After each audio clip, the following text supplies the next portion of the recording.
Roma construyó un imperio con cadenas, hasta que un hombre hizo que esas cadenas se rompieran. Imagina esto. 100.000 rebeldes avanzando contra la mayor potencia del mundo antiguo. Y cuando todo terminó, 6.000 cuerpos clavados en cruces, extendidos a lo largo de 120 millas. Una carretera convertida en un muro de terror. Pero esta no es solo la historia de una revuelta. Es el momento en que Roma estuvo a un paso de caer de rodillas. Un instante en el que un esclavo puso en peligro la economía, el orgullo y la seguridad del imperio que dominaba 3 continentes. Hoy veremos 3 verdades que Roma intentó borrar. Primero, el pasado militar real de Espartaco, oculto bajo el polvo de la arena. Segundo, la debilidad secreta de Roma, escondida en sus propias cocinas. Un detalle tan simple, que ningún general se atrevió a imaginarlo. Y tercero, la traición que destruyó al único hombre al que Roma temió de verdad. Pero para entender cómo comenzó todo, debemos descender al lugar donde Roma escondió su industria más oscura. Si quieres más historias cinematográficas como esta, dale like, suscríbete y acompáñame hasta el final. Roma no temía a los gladiadores, temía lo que aún recordaban. La escuela de gladiadores de Capua no era un lugar de entrenamiento. Era una fábrica brutal.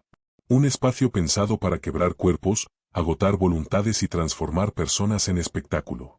Espartaco llegó allí como mercancía. Vendido, encadenado, humillado. Los instructores lo observaban con atención. Su postura, sus reflejos, la forma en que medía distancias, nada encajaba con un esclavo común. Había algo que no podían explicar. Roma no lo sabía, pero Espartaco ya había conocido la disciplina real del campo de batalla. Había marchado con soldados, no con gladiadores. Había enfrentado guerras auténticas antes de tocar una espada de arena. Mientras la rutina de golpes y castigos continuaba, comenzaron los susurros. Un cuchillo de cocina desaparecido. Unas pocas hojas ocultas bajo un tablón. Miradas rápidas entre hombres que ya no querían esperar la muerte frente a un público que pedía sangre. La desesperación empezó a convertirse en estrategia. Los utensilios de cocina se volvieron armas. Los pasillos, rutas de escape. Las sombras, puntos de encuentro. Y cuando los vigilantes creyeron que tenían todo bajo control, el plan ya estaba en marcha. Lo que estaba por ocurrir no sería una huida. Sería una declaración de guerra. Escaparon usando herramientas que Roma ni siquiera consideraba armas. 70 gladiadores contra una ciudad romana entera. Cuchillos de cocina, espetones, pedazos de madera rota. Un arsenal improvisado por hombres que ya no tenían nada que perder. El primer golpe cayó en los pasillos. Un guardia derribado. Otro desarmado antes de gritar. La lucha fue salvaje, corta y directa. Roma no tuvo tiempo de reaccionar. Los corredores que antes conducían a la arena se convirtieron en rutas de ataque. En medio del caos, nadie eligió a Espartaco. No hicieron falta votos ni discusiones. Su voz se impuso. Su mirada marcó la dirección. Los demás simplemente lo siguieron. La ciudad quedó atrás. Su destino era el monte Vesubio, un lugar que los romanos consideraban una trampa. Un cerro cerrado, sin salida clara, ideal para encerrar fugitivos y esperar a que el hambre hiciera el resto. Pero Espartaco no pensaba morir allí. Mientras los romanos vigilaban el ascenso, los esclavos descubrieron algo que los legionarios habían ignorado, vigas de vid que colgaban por los acantilados. Una red natural de cuerdas vivas. Espartaco ordenó descender por ellas. En silencio. En fila. Uno tras otro. Y cuando los romanos creyeron tenerlos rodeados, los gladiadores surgieron desde abajo y atacaron. Roma pensó que el monte los había atrapado. En realidad, fue el lugar donde nacieron. Una revuelta se convirtió en una nación, en menos de una estación. Tras la victoria en el Vesubio comenzaron a llegar los primeros fugitivos. Esclavos que habían escapado de villas rurales. Pastores que conocían las montañas mejor que cualquier legionario. Mineros endurecidos por años de trabajo en túneles sin luz. Cientos se transformaron en miles. Y miles, en una fuerza que ningún general romano había previsto. Espartaco impuso orden. No buscaba un grupo que corriera sin dirección. Quería un ejército. Organizó filas, ejercicios, guardias nocturnas. Introdujo señales, formaciones, entrenamiento real. Allí quedó claro que su mente no pertenecía a la arena, sino al campo de batalla. Roma respondió enviando milicias mal dirigidas. Tropas confiadas en que solo enfrentarían esclavos armados con palos. Fueron humilladas. Destruidas.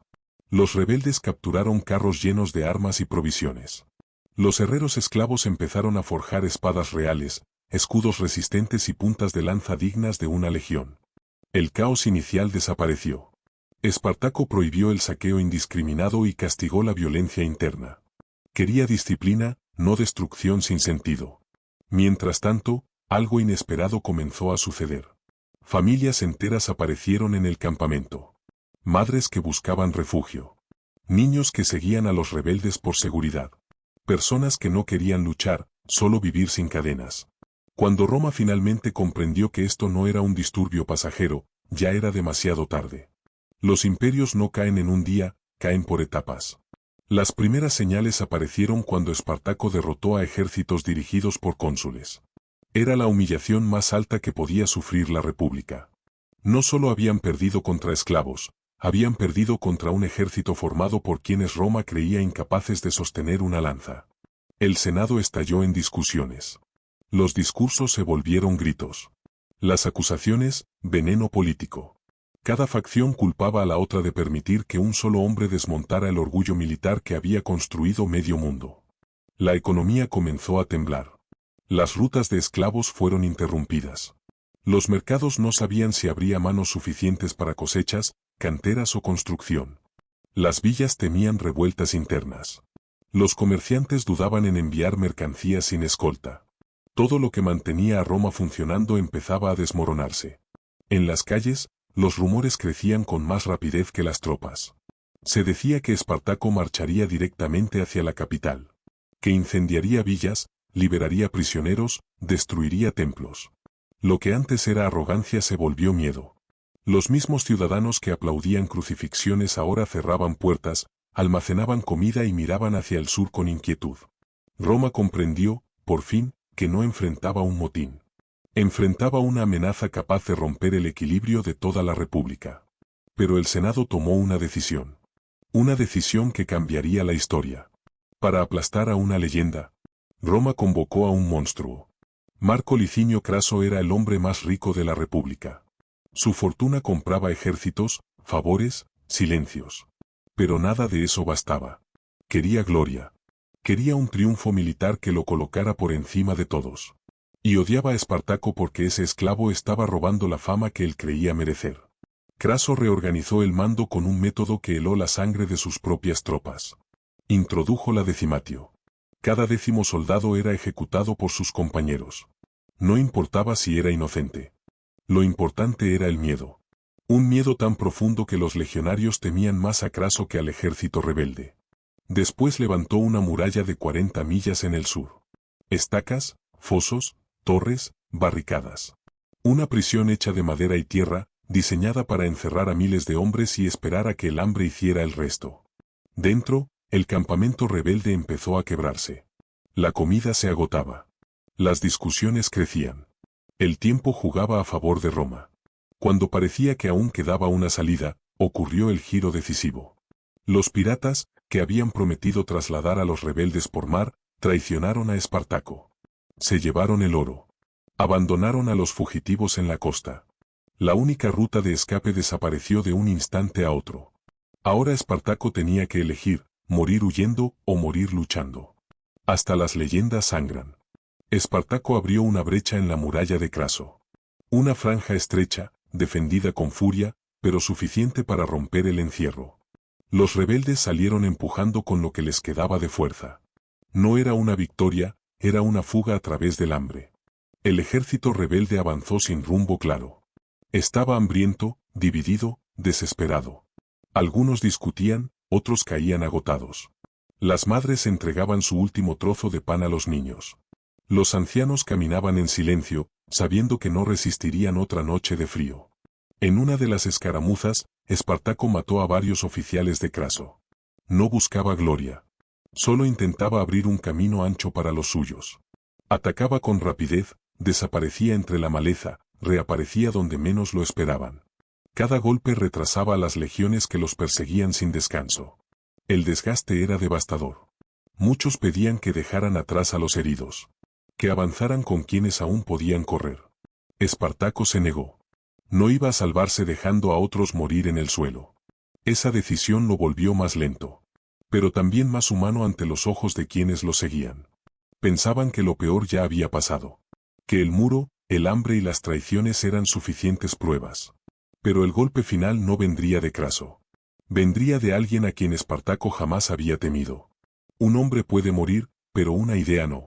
El choque final fue un rugido de metal y tierra removida.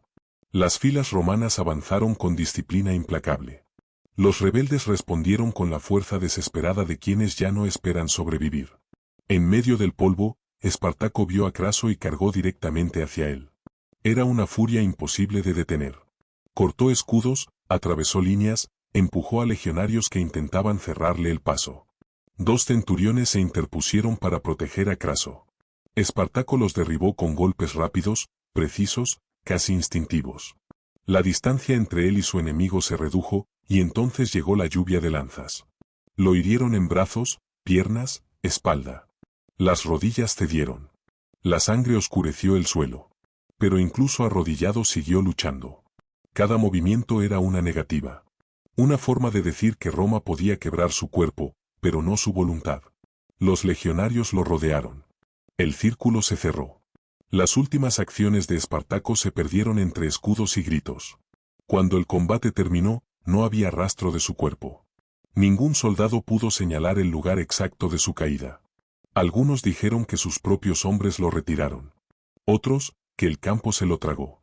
La ausencia alimentó el mito. Roma ganó la batalla. Pero su venganza no terminó allí. Roma no venció con acero, venció con miedo.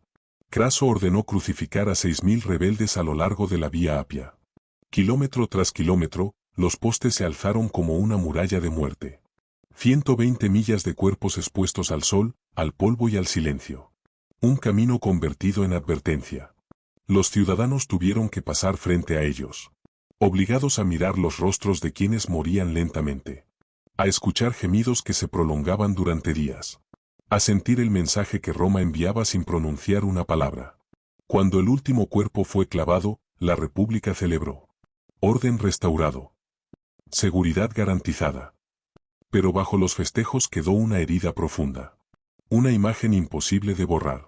Una demostración de poder que revelaba, al mismo tiempo, el miedo del propio imperio. Y en ese momento apareció otra fractura.